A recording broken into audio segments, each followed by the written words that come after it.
இன்னும் செட்டில் ஆகல? கால் 8438431800. லிட்டரலி நின்னுட்டு இருக்கிற பிளைன் மேல அந்த பிளைன் இடிக்குது.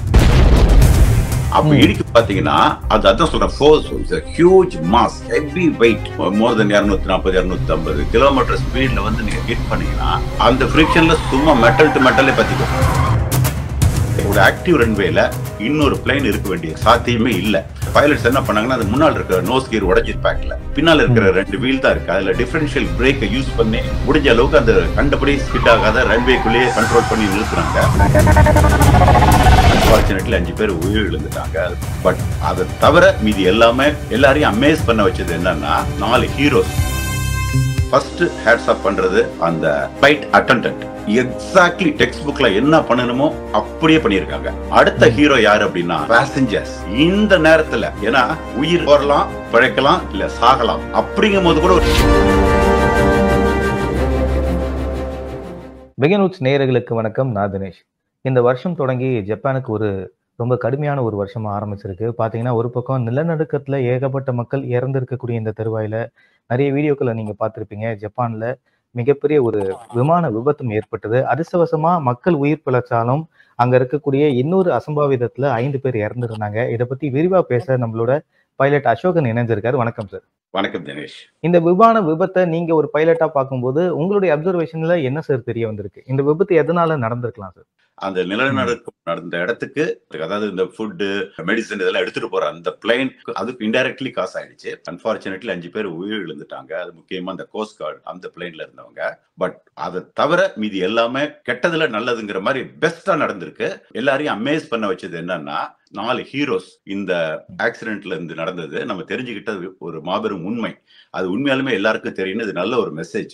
என்னன்னா, நீங்க பார்த்திருப்பீங்க, எல்லாரும் பார்த்திருப்பாங்க, அது பட்ட உடனே இம்பாக்ட்ல நெருப்பு வந்துருச்சு. அதை அவாய்ட் பண்ண முடியாது. ஏன்னா ஒரு விமானம் வந்து 200ல இருந்து 250 கிலோமீட்டர் அந்த டச் டவுன் வரும்போது வரும்.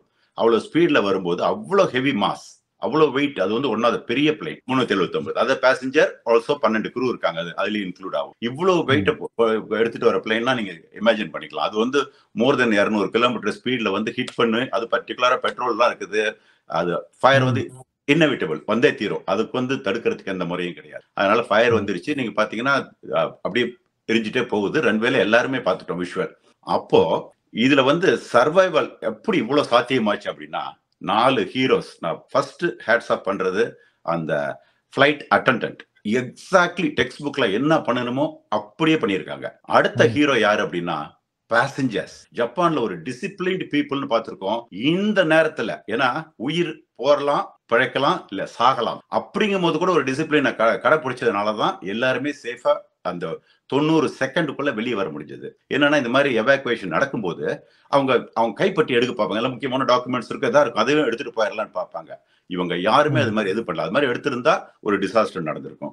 Number 3 pilots. ஏன்னா அந்த பைலட்ஸ் என்ன பண்ணாங்கன்னா, அது முன்னால் இருக்கிற நோஸ் கியர் உடைஞ்சிருச்சு இம்பாக்ட்ல, பின்னால இருக்கிற 2 வீல் தான் இருக்கு. அதுல டிஃபரன்ஷியல் பிரேக்கை யூஸ் பண்ணி முடிஞ்ச அளவுக்கு அந்த கண்டபடி ஸ்கிட் ஆகாத ரன்வேக்குள்ளேயே கண்ட்ரோல் பண்ணி நிறுத்துறாங்க. அது அவங்களுடைய அவங்களுக்கு வந்து 3வது ஹீரோன்னு சொல்லுவோம் இந்த இன்சிடென்ட்ல. அப்புறம் 4வது ஹீரோ யாருன்னா பிளேன் இட் செல்ஃப். ஏன்னா இந்த பிளைன் வந்து ஒரு மாடர்ன் பிளைன், A350.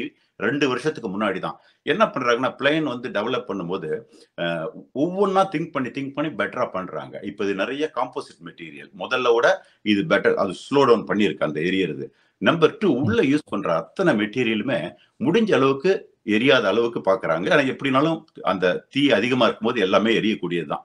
அப்படிங்கும் போது அந்த நேரத்துல ஃபியூம்ஸ், அந்த புகை வருது பாத்தீங்களா, அது நம்ம டாக்ஸிக் புகை அதிகமா வராத. இப்ப நிறைய நேரத்துல இந்த மாதிரி ஆக்சிடென்ட்ல சாகிறதுக்கு அடிப்படை காரணம் என்னன்னா, நெருப்பு கூட கிடையாது. தப்பிக்கிறதுக்கு முன்னாடியே அந்த புகை வந்து நிறைய பேர் அன்கான்சியஸ் ஆகிடும். நம்பர் 2, அது ரொம்ப டென்ஸா வரல. நீங்க பாத்தீங்கன்னா லேசா தான் வந்திருக்கு. அது வந்து டென்ஸா வந்துட்டு அவங்களுக்கு கண்ணு தெரியாது. நீங்க கீழே இருக்க அந்த பாத் லைட் தெரியாது. நீங்க எப்படி எக்ஸிட் ஆகுதுன்னு தெரியாது. மோர் கன்ஃபியூஷன் வந்துடும். அந்த மோர் கன்ஃபியூஷன்ல வந்து நம்மளால எவாக்குவேட் டைம்ல எவாக்குவேட் பண்ண முடியாது. அந்த 90 அந்த மாதிரி டைம்ல எவாக்குவேட் பண்ணலாம். இது எவாக்குவேட் பண்றதுக்கு நிறைய இடங்கள் இருக்கு, உங்களுக்கு நிறைய கதவுகள் இருக்கு. அதுல வந்து விண்டோல பார்த்துட்டு எந்த கதவு சேஃப், எது சேஃப் இல்லை. அதுக்காக நம்ம பிளைன் இறங்கும் போது பாத்தீங்கன்னா, உங்களை அந்த விண்டோ பிளைன் மூட விட மாட்டாங்க. நீங்களே மூடி இருந்தாலும் போயிருவாங்க. ஸ்ட்ரைட்டா உட்கார சொல்லுவாங்க. 2 காரணம் தான். பிளஸ் லைட்டை டிம் பண்ணிடுவாங்க. ஏன்னா உங்க கண் அட்ஜஸ்ட் பண்றதுக்காக. இது எல்லாமே ஒருவேளை இப்படி ஒரு சம்பவம் நடக்கிறதுக்கு ப்ரிப்பேர் பண்ணிட்டே இருந்தாங்க. எப்பயுமே அந்த விண்டோ திறந்ததுனாலதான் அவங்களால அசஸ் பண்ண முடிஞ்சது. குயிக் அசஸ் பண்ணிட்டு எங்கெங்கெல்லாம் அதை டிப்ளாய் பண்ண, அதை ஓபன் பண்ணக்கூடாது பண்ணல. ஒரு இடம் வந்து ஃபயர் இல்ல, ஆனா இன்ஜின் ஓடிக்கிட்டே இருக்கு. Number 2 engine for some reason, என்ன காரணம் யாருக்குன்னு தெரியாது. ஒன்னால பைலட்டால ஆஃப் பண்ண முடியலையா, இல்ல ஆஃப் பண்ண மறந்துட்டாரா பேனிக்ல, அது யாருக்கும் தெரியாது. ஆனா ஓடிட்டு இருக்கு. அதுக்கு முன்னாடி இந்த ரேம்ப் போய் விழுந்து அவங்க எந்திரிச்சாங்கன்னு வச்சுக்கோங்களேன், தட்ஸ் வெரி டேஞ்சரஸ். ஏன்னா ரன்னிங் இன்ஜின் பவர்ஃபுல்லா சக் பண்ணும். அது வந்து பேசஞ்சர் கில் பண்றதுக்கு வாய்ப்பு இருக்கு. அதை ஓபன் பண்ணல. வெறும் 3 அந்த கதவை ஓபன் பண்ணி அது 3லயே அந்த 90 செகண்ட்ல டெக்ஸ்ட் புக்ல எப்படி அவங்கள வெளியே கொண்டு வர முடியுமோ அப்படி கொண்டு வந்துட்டாங்க. இது வந்து பெரிய பாராட்டுக்கூடியது. அந்த கெட்டதுல அந்த நல்லது அருமையா நடந்தது. இது எல்லாரும் லேர்ன் பண்றது. அதாவது எவ்வளவு ப்ரொஃபஷனலா அந்த குரூ ஆக்ட் பண்ணணும், எவ்வளவு காமா ஆக்ட் பண்ணணும். பதட்டத்தினால உயிரிழப்பு தான் ஒரு நன்மை கிடையாது. அது கரெக்டா செஞ்சிருக்காங்க. அதே மாதிரி பேசஞ்சர் பிஹேவியர், அவங்க பெட்டி தூக்கல, ஒன்னும் தூக்கல, அவங்க என்ன சொல்றாங்களோ அந்த இன்ஸ்ட்ரக்ஷனை ஃபாலோ பண்ணாங்க. சோ எல்லாருமே சேஃபா எஸ்கேப் ஆயிட்டாங்க. இது ஒரு பேட்ல குட். இந்த மாதிரி ஒரு விபத்து நடந்திருக்கவே கூடாது, நடக்க வேண்டிய அவசியமே கிடையாது. என்னன்னா ஒரு ரன்வே, ஒரு ஆக்டிவ் ரன்வேல இன்னொரு பிளைன் இருக்க வேண்டிய சாத்தியமே இல்லை.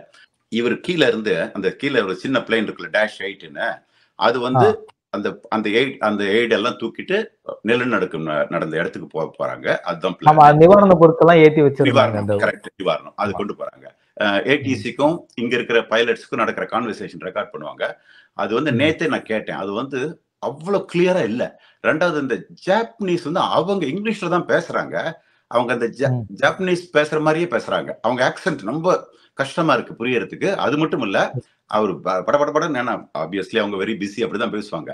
நான் என்ன அண்டர்ஸ்டாண்ட் பண்ணேன் அப்படின்னா, அந்த ஆக்சுவல் ஏடிசி வந்து அந்த சின்ன பிளேன் போய் இடிச்சு கீழே நின்னது பாத்தீங்களா, அவங்களுக்கு என்ன இன்ஸ்ட்ரக்ஷன் கொடுத்தாங்கன்னா, taxi to holding point Charlie 5. அதுல கீழே வந்து சின்னதா மேல ஒரு ஏரோ போட்டிருப்பேன், C5ன்னு இருக்கும் பாருங்க. அது வந்து அந்த இடத்துல வந்து அது வந்து ஹோல்டிங் பாயிண்ட்னு சொல்றது. அங்க வந்து நிறுத்திடுவாங்க. அடுத்தது டேக் ஆஃப் பண்ண போற பிளேன் அங்க நிறுத்தி வச்சிருவாங்க. அந்த நேரத்துல அந்த பெருசா காமிக்கிற பாத்தீங்களா, அதான் ரன்வே. அது வந்து ஆக்டிவ் ரன்வே. அதுல வந்து இறங்கிட்டு இருக்குது. அப்போ இவர் என்ன சொன்னார்னா, taxi to holding point Charlie 5 அப்படின்னா C5 கிட்ட ஹோல்ட் பண்ணு அப்படின்னு சொல்லியிருக்காங்க. ஏடிஸ்ல இருக்கிறவங்களும் சரி, ஈவன் பைலட்ஸும் சரி, எக்ஸாக்ட் வேர்டை யூஸ் பண்ணணும். அது வந்து ஆம்பிகுயிட்டி, அதாவது தவறான கருத்து வந்துடக்கூடாதுங்கிறதுக்காக என்ன சொல்லுவாங்க, யூஸ்வலா என்ன சொல்லுவாங்க தெரியுமா, ஹோல்ட் ஷார்ட் ஆஃப் சார்லி 5. அந்த சார்லி 5ல 2 லைன் இருக்கும், எல்லோ லைன். ஒன்னு வந்து புரோக்கன் லைனு, இன்னொன்னு கண்டினியூஸ் லைன். அப்படியே ஒரு இதா இருக்கும். அந்த கண்டினியூஸ் லைனை அந்த கண்ட்ரோலர் பர்மிஷன் எல்லாம் தாண்டக்கூடாது. அது எப்ப கொடுப்பாங்கன்னா, அது கிளியரா இருந்தாதான், ரன்வே கிளியரா இருந்தாதான் அது அலோவ் பண்ணுவாங்க. இவங்களுக்கு இந்த இன்ஸ்ட்ரக்ஷன் கொடுத்துருக்காங்க. ஆனால் இன்னைக்கு முடிய யாருக்கு தெரியல அதை ஏன் தாண்டி போனாங்க அப்படின்னு. ஆனா அந்த அவங்க என்ன கிளைம் பண்றாங்கன்னா, இல்ல எங்களுக்கு லேண்ட் டேக் ஆஃப் பர்மிஷன் கொடுத்தாங்கன்னு கிளைம் பண்றாங்க. பட் இது ஒன்லி கிளைம் தான், அதனால நமக்கு தெரியாது. பட் இன்னைக்கு வந்து டிரான்ஸ்கிரிப்ட் பார்த்தா அப்படி கொடுத்த மாதிரி தெரியல. இவங்களுக்கு லேண்டிங் பர்மிஷன் கொடுத்தாச்சு, ஏன்னா அவங்களை பொறுத்த முடிய லேண்ட் ஆகலாம். ஆனா இதுல இன்னொரு விஷயம் இருக்கு. அவங்கள கண்ட்ரோலர் டவரோட அவர் பேசிட்டு இருக்காரு, கிரவுண்ட் 2 செப்பரேட் ஆபரேட்டர் பண்றாங்க. இவங்க கிரவுண்ட் கண்ட்ரோலரோட இவர் பேசிட்டு இருக்காரு. சோ இவங்களுக்குள்ள கோஆர்டினேஷன் இல்லாத இல்ல, இருக்குது. இதையும் தாண்டி ஒரு சம்பவம் நடந்தது அப்படின்னா, எல்லா பைலட்ஸும் ஃப்ரம் டே 1 நீங்க பாத்தீங்கன்னா, அவங்க ஈவன் நீங்க ரன்வேக்குள்ள என்டர் ஆகிறதுக்கு உங்களுக்கு கிளியரன்ஸ் கொடுப்பாங்க. சம்டைம் என்ன பண்ணுவாங்கன்னா, லைன் அப் அண்ட் வெயிட் அப்படின்னு கொடுப்பாங்க. அப்படின்னு போய் நீங்க லைன் அப் பண்ணிக்கலாம். கரெக்டா நடுவு சென்ட்ரல் லைன்ல போய் நிறுத்திட்டு வெயிட் பண்ணணும் ஃபர்தர் இன்ஸ்ட்ரக்ஷனுக்காக. அது ஒன்று பண்ணுவாங்க. ஒரு சில சமயத்தில் ஸ்ட்ரைட்டாவே அப்படி போய் டேக் ஆஃப் பண்ண சொல்லிடுவாங்க. அந்த நேரத்துல டேக் ஆஃப் கிளியரன்ஸ் கிடைச்சாலும் சரி, இல்ல உள்ள ரன்வேக்குள்ள என்டர் பண்ற கிளியரன்ஸ் கிடைச்சாலும் ஃபர்ஸ்ட் திங் பிசிக்கலா பார்க்கணும். ஏன்னா யார் வேணா தப்பு பண்ணலாம், அதுக்கு நம்ம வந்து பலியாயிடக்கூடாது அப்படிங்கிறதுக்காக எல்லா பைலட்ஸுமே பார்ப்பாங்க. இந்த சம்பவத்துல ஏன் பார்க்கல, ஏன் பார்க்கப்படலைங்கிறதுக்கு ஒரு புதிரா இருக்கு. இது வந்து நமக்கு அந்த ரிப்போர்ட் வந்தா பிரிலிமினரி ரிப்போர்ட்ல, ஃபைனல் ரிப்போர்ட்ல தெரிய வரும். அப்படி பார்க்காத இருக்கிறது ரொம்ப தவறு. ஏன்னா பார்க்கணும். ஏன் பார்க்கல, பார்த்தா தெரியும் உங்களுக்கு லேண்டிங் பிளேன். ஆனா பார்த்துட்டு தான் அப்ப திருப்புவாங்க. இது வந்து நேச்சுரலாவே எல்லா பைலட்ஸும் வந்து அங்க கிட்ட போகும்போது இப்படி திரும்பிடுவாங்க, பார்ப்பாங்க மேல. என்னதான் கிளியரன்ஸ் கொடுத்தாலும் தவறுகள் நடக்கலாம். இதுல வந்து ஹியூமன் எரர் கேரண்டி. இதுல யார் ஹியூமன் எரர்ங்கிறதா இப்போ வந்து ஃபைனல் ரிப்போர்ட்ல நமக்கு தெரியும். இப்ப பாக்குற அளவு சோஃபார் நான் கேதர் பண்ணதுல ஜப்பான் ஏர்வேஸ்ல இந்த எரர் இருக்கிற மாதிரி தெரியல. ஏன்னா அவங்கள பொறுத்தபடி என்னன்னா, அவங்களும் ஸ்பாட் பண்ணணும். ஏன்னா இப்ப டே லைட்டா இருந்தா கண்டிப்பா அவங்க வந்து அந்த லேண்டிங்கை கேன்சல் பண்ணிட்டு கோ அரவுண்ட் சொல்லுவாங்க, அப்படியே அங்கே மேல இருந்து போயிருப்பாங்க. ஆனா இது நைட் டைம் பெரிய ஏர்போர்ட், நிறைய லைட், நிறைய ஃபிளாஷ் லைட், அங்கங்க பிளைன் மூவ்மெண்ட்ஸ். ஸோ ஈஸி நீங்க மிஸ் பண்றதுக்கான ஒரு ஆப்பர்ச்சுனிட்டி இருக்கு. ஏன்னா திரும்பி நிற்கும் போது ஒரே ஒரு லைட் மட்டும் தான், அந்த லைட் வந்து அவ்வளவு விசிபிளா தெரியாது. பிளஸ் அந்த ஏர்போர்ட் ஃபுல்லா லிட் பண்ணி நல்லா ஷைன் பண்றதுனால அந்த ஏர்கிராஃப்ட் வந்து ஈஸியா மறைக்கப்படலாம். அது மாதிரி ஆயிருக்குன்னு தான் நம்புறேன். ஏன்னா அவங்களும் பார்க்கணும், பார்த்து ஸ்கேன் பண்ணி. நம்ம ஒரு சில நேரத்தில் நான் டிராவல் பண்ற பிளைன்ல இது நடந்திருக்குது. ரன்வே எது காலி ஆகலன்னு சொல்லிட்டு இது பண்ணிடுவாங்க, கோ அரவுண்ட் பண்ணிடுவாங்க, போயிட்டு சுத்திட்டு அடுத்த தடவை தான் வருவாங்க. There is a procedure. ஆனா இதுல ஏன் அது நடக்கலங்கிறது கொஸ்டின் வந்து பாசிபிலிட்டி. அந்த லைட்ல அவங்க வந்து மாஸ்க் ஆயிட்டாங்கன்னு தான் அர்த்தம். ஆனா நல்ல கிளியர் வெதர் ரிப்போர்ட் எல்லாம் சூப்பர். வெதரை பிளேம் பண்ணவே முடியாது. நல்ல விசிபிலிட்டி இருக்குது, கிளியர் வெதர். நீங்களே பார்க்கலாம், நீங்க பார்த்திருந்தீங்கன்னு தெரியும். அது ஒன்றும் இதுல வந்து இந்த கிரவுண்ட் ரேடார் பண்ணும்போது ஏடிஎஸ்பின்னு சொல்லிட்டு அந்த டிரான்ஸ்பார்ட்ல ஒரு மாடர்ன் டிரான்ஸ்பாண்டர், அது வந்து கிரவுண்ட் கண்ட்ரோலோ கிரவுண்ட்லயும் வந்து மானிட்டர் பண்ணும். அப்படி உள்ள போனா கண்ட்ரோலருக்கு வார்னிங் பண்ணும். இவங்க பைலட்டே தெரியாது உள்ள போனா கூட அவங்க அதை ஒன்னா மேல இருக்கிற பிளேனை கண்டினியூ பண்ண சொல்லுவாங்க, இல்லைன்னா இவங்களை திருப்பிட்டு வர சொல்லிடுவாங்க, ஏதோ சம்திங் பண்ணுவாங்க. அதுல இது இல்லைன்னு சொல்றாங்க. ஆனா எனக்கு தெரியல அது நம்பப்படுறது கரெக்டான செய்தியா இல்லையாங்கிறது எனக்கு தெரியல. ஆனா இதுல வந்து இருக்குது கிரவுண்ட் ரேடாருங்கிறது வந்து அந்த ஏர்போர்ட்ல, இவங்கள ஆக்சிடென்ட் ஆன ஏர்போர்ட்ல இருக்குது. போத் கிரவுண்ட் ரேடாருக்கு மேல இருக்கிறதுக்கு அவங்க டவர் ரேடாரும் இருக்கு. ஸோ எல்லா ஃபெசிலிட்டியும் வச்சுட்டு இப்படி நடந்தது வந்து நடக்கக்கூடாது. ஒண்ணு ஆக்சுவலி சொல்லும்போது பிரமிப்பா இருக்கு. அந்த ஆர்கனைசேஷன்ல ஒரு இடத்துல சின்னதா ஒரு சண்டை, ஒரு பிரச்சனை கூட கியாட்டிக்கா மாற வேண்டிய ஒரு சிச்சுவேஷன்ல என்டையரா ஃபிளைட் பத்திக்கிட்டு இருக்கும்போது 90 செகண்ட்ல அவ்வளவு தூரம் ஆர்கனைஸ்டா வெளில வந்திருக்கிறது ரொம்ப பெரிய விஷயமா தான் அது பாக்குறேன். கூட கரெக்டாவும் பண்ணியிருக்காங்க. அந்த பேனிக்ல எதுவும் பண்ணல. இன்ஃபேக்ட் அந்த டிப்ளாய் அந்த என்ஜின் ஓடிட்டு இருக்கு பாத்தீங்களா, அந்த ரன்னிங் என்ஜின் முன்னால இருக்கிற அந்த இதை வந்து ஓபன் பண்ணல. அந்த எமர்ஜென்சி எக்ஸிட் ஓபன் பண்ணல. ஏன்னா இட்ஸ் டேஞ்சரஸ். அப்படி அவசரத்தில் தெரியாது மக்களுக்கு அங்க இன்ஜின் ஓடுதா இல்லையான்னு கூட. இன்ஜின் கூட சக் பண்ணிருக்கலாம், இறந்துருக்கலாம். ஸோ அதை பண்ணல. அதே மாதிரி கேர்ஃபுல்லா எந்த ரிஸ்க் இருக்கிற எந்த இடத்தையும் ஓபன் பண்ண வெறும் 3 எக்ஸிட்ல 90 செகண்ட்ல புக்ல போட்டதோட பெட்டரா பண்ணியிருக்காங்க. ஸோ அதுதான் நீங்க சொன்னதுதான் கரெக்ட். இந்த விபத்து எந்த பக்கத்துல இருந்து ஃபயர் ஸ்டார்ட் ஆயிருக்கு சார்? எதனால இந்த ஃபயர் வந்து ஸ்டார்ட் ஆயிருக்கும் சார்? இந்த ஃபயர் வந்து இம்பாக்ட் தாங்க. நான் சொன்ன முதல்ல அந்த ஃபிளைட் கீழே வந்து அது எங்க டச் டவுன் பண்ணுதோ அந்த ஸ்பாட்ல நின்றுட்டு இருக்குது. மேபி அவங்க இன்னவிட்டபிளா போயிருக்கும். பக்கத்துல அவங்க பார்க்கும்போது டூ லைட். அப்போ போய் என்ன ஆயிடுச்சுன்னா, லிட்ரலி நின்றுட்டு இருக்கிற பிளைன் மேல அந்த பிளைன் இடிக்குது. அப்ப இடிக்கும் பாத்தீங்கன்னா அதான் சொல்றேன், force huge mass, heavy weight, more than 240 250 kilometre ஸ்பீட்ல வந்து நீங்க ஹிட் பண்ணீங்கன்னா அந்த ஃபிரிக்ஷன்ல சும்மா மெட்டல் டு மெட்டலே பத்திக்கும். பெட்ரோல் இருக்கு.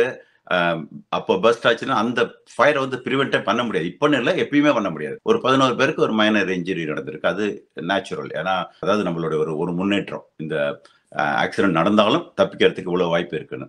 சார், ஒரு வல்லுநரா இந்த விபத்தை நீங்க பார்க்கும்போது என்ன அட்வைஸ் நீங்க பார்த்தீங்க? உங்களுக்கு என்ன விஷயம் பிரமிப்பா இருந்தது? மேற்கொண்டு இதை நம்ம ஊர்ல இருக்க இப்ப வளர்ந்த நாடு ஜப்பான் மாதிரி இருக்கும்போது, இதே மாதிரி தமிழ்நாட்டிலேயோ இல்ல இந்தியாவிலேயோ இந்த மாதிரி விஷயங்கள் நடக்கும்போது எப்படிலாம் தவிர்க்கலாம்? எந்தெந்த விஷயங்கள் பண்ணாம இருந்தா இந்த விபத்தை அவாய்ட் பண்ணியிருக்கலாம் சார்? ஜப்பான் ஏர்லைன்ஸ்ல கமர்ஷியல் பைலட்ஸ் ரெகுலரா போறாங்க பாத்தீங்களா, அவங்க கம்யூனிகேஷன் ஃபைன், அப்சல்யூட்லி ஃபைன். இங்கிலீஷ்ல, ஏன்னா இங்கிலீஷ் தான் காமன் லாங்குவேஜ். அப்ப நல்லா இருக்கு. ஆனா இந்த மாதிரி ஒரு சின்ன அடிக்கடி உபயோகப்படுத்தாத இந்த மாதிரி ஸ்மால் க்ரூலாம் இருக்கு பாத்தீங்களா, இவங்க கிட்ட கொஞ்சம் ப்ராப்ளம் இருக்கிறதா நான் கேள்விப்படுறேன். அதுல வந்து மிஸ் அண்டர்ஸ்டாண்டிங் ஈஸியா வந்துடும். ஃபர்ஸ்ட் ஆஃப் ஆல் அந்த ஏர் டிராபிக் கண்ட்ரோலர் சொன்னதே வந்து கொஞ்சம் தவறு. ஏன்னா இது வந்து அப்படி சொல்லக்கூடாது, ஸ்பெசிபிக்கா சொல்லுங்க. அதுக்கு தான் அந்த வேர்டே கொடுத்துருக்காங்க, hold short of. That's a jargon, master jargon. Holding பாயிண்ட்னு சொல்லி கன்ஃபியூஸ் பண்ணியிருக்காரு. அதுவே தப்பு. நிச்சயம் இது வந்து இன்னும் கொஞ்சம் மோர் கண்ணத்தை இருக்கும். ஃபியூச்சர்ல இது மாதிரி ஒரு இன்சிடென்ட் நடக்காத இருக்கிறதுக்கு இது ஒரு நல்ல பாடம். ஸோ டோக்கியோவில் நடந்த விமான விபத்தை பத்தி ரொம்ப தெளிவா காமன் மேனுக்கு புரியுற மாதிரி எக்ஸ்பிளைன் பண்ணீங்க. ரொம்ப நன்றி சார். ரொம்ப நன்றி. தேங்க்யூ. இன்னும் செட்டில் ஆகல? கால் 843-843-1800.